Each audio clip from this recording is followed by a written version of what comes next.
karena waktu kita untuk kembali ke hadapan Allah Subhanahu wa Ta'ala.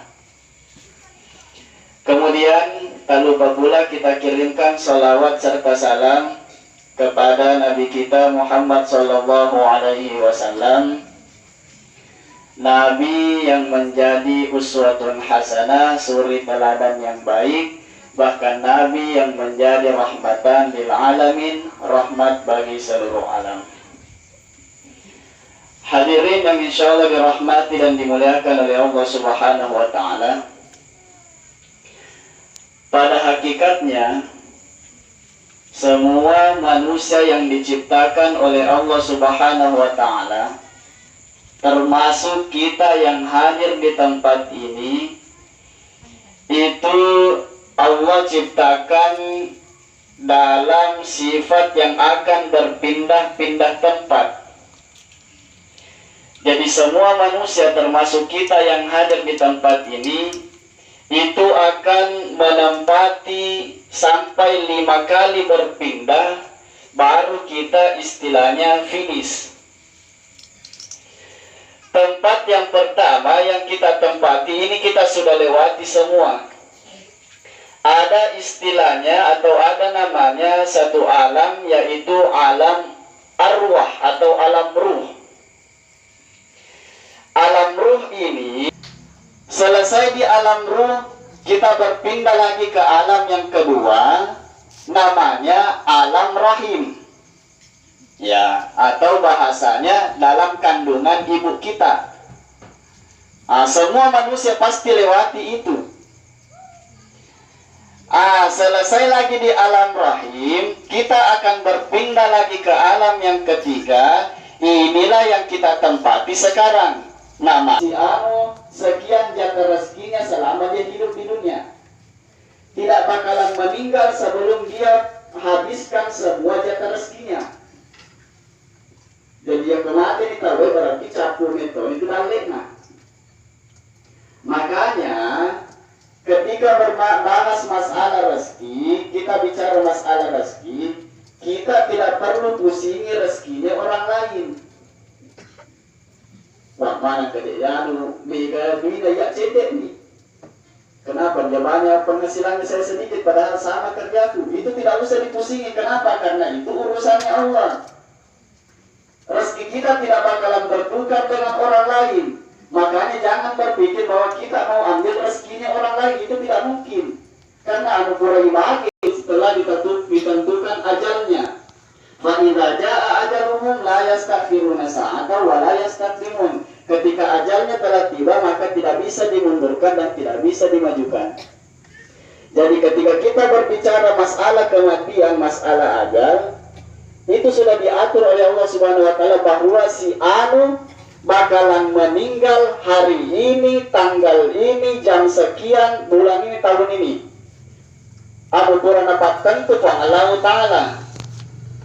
Makanya Bapak Ibu sekalian, ketika kita ditimpa musibah yang namanya kematian, ada anggota keluarga kita yang meninggal, kita ini yang ditinggalkan tidak perlu lagi saling menyalahkan satu sama lain.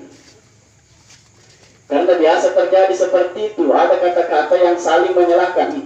Bening metode napakwe, pasti dia mati. Seandainya memang dulu tidak dikasih begini bapak, tidak dikasih begini nenek, pasti tidak meninggal dia. Nah itu kan seakan-akan itu nada penyesalan dan menyalahkan satu sama lain. Padahal itu sudah diatur oleh Allah Subhanahu wa Ta'ala. Saya teringat karena sebelum Ramadan tahun ini yang baru-baru, sekitar 3 minggu, itu bapak saya meninggal dunia. Jadi sebelum meninggal dunia, sempat dirawat di rumah sakit kurang lebih 1 minggu. Menurut dokter, sakitnya itu penyakit ginjal. Ya, jadi ginjal kena. Dokter putuskan bahwa bapak saya ini harus dicuci darah. Ya kemana lagi, Pak? Ya kebaikannya Pak jalan dulu. Tidak boleh kita pasrah begitu. Tetap kita harus berusaha. Kemudian hasilnya semuanya kita serahkan kepada Allah Subhanahu wa Ta'ala. Ya, supaya apa? Supaya kita ini biasa saling menyalahkan satu Nabi metode itu gampang biasa baca. Itu biasa suara-suara seperti itu tidak perlu lagi ada penyesalan. Karena kenapa? Karena semua itu sudah ditentukan oleh Allah Subhanahu wa Ta'ala. Nah, hadirin yang insya Allah dirahmati dan dimuliakan oleh Allah Subhanahu wa Ta'ala.